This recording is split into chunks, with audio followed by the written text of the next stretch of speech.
Pendant des années, les sages de Babylone avaient vécu aux frais du trésor royal. Pourtant, ils ne furent d'aucune aide à leur seigneur qui se trouvait aux prises avec une situation critique.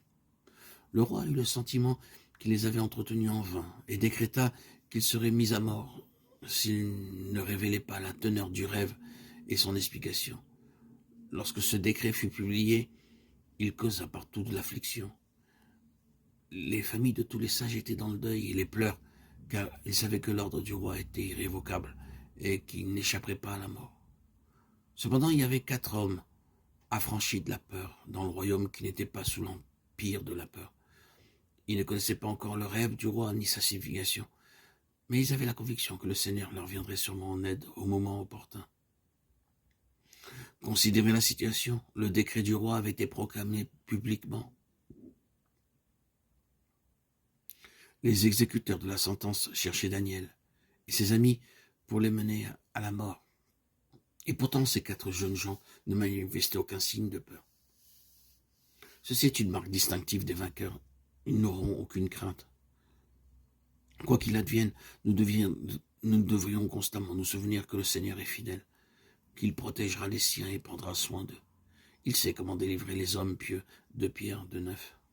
Humainement parlant, nos héros auraient pu avoir des doutes à propos de la manière dont Dieu pourrait leur révéler le rêve oublié et sa signification. Mais ils ne doutèrent pas et n'eurent aucune crainte. Le cœur rempli de foi, ils commencèrent à prier. Et Daniel se rendit vers le roi et il le pria de lui accorder du temps pour donner au roi l'explication.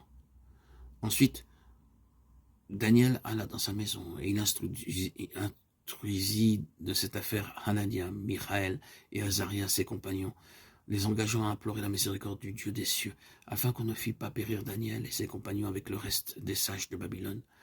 Livre de Daniel, chapitre 2, versets 16 et 18. Daniel avait reçu le discernement des songes et des visions. Daniel 1, 17. Il était l'instrument choisi par Dieu pour lever le voile, mais il fallut que les 4 jeunes gens unis en esprit prissent part à la prière pour que Dieu accorde la révélation. Ce fait mérite d'être souligné. Pour devenir vainqueur, il faut que vous appreniez à être solidaire de vos compagnons dans la foi.